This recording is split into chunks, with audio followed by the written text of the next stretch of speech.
Tech with Bolo, and today I'm going to talk about my new MacBook Pro 16-inch with M1 Pro. This is the base model and I had it for over a week.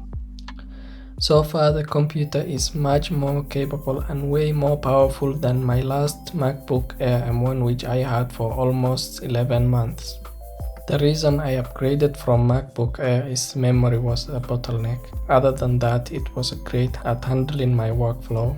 At first it was so fast and snappy, but when the SSD was filled up to 80%, it got really slow, and it was unable to handle any of my projects.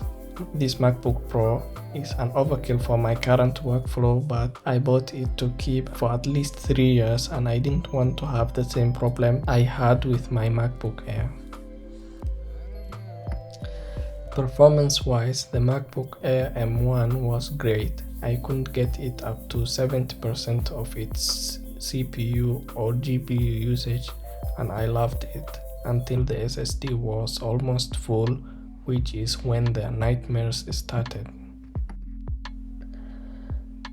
My plan was to get the 14-inch model with at least 1 TB of SSD, but when I went to the shop and saw how beautiful the 16-inch display looked, I couldn't hold back my excitement and decided to go with the base model 16-inch.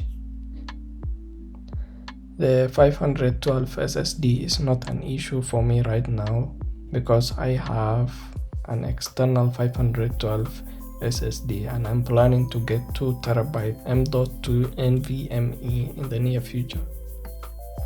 I have no regrets buying this machine, and I love the LED screen so much, and because of that I couldn't keep using my iPad Air 4th generation, which was my media consumption machine. After watching videos on this MacBook Pro M1 LED display, somehow the iPad screen color now looks washed out and its brightness looks too dim.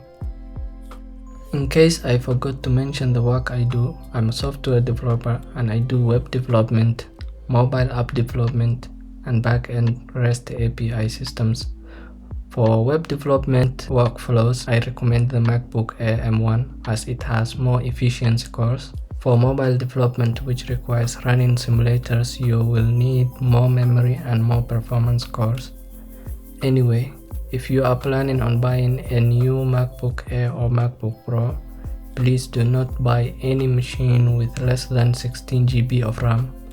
At the time I bought my MacBook Air, I was working a different job than I do currently, so I suggest you plan for the future.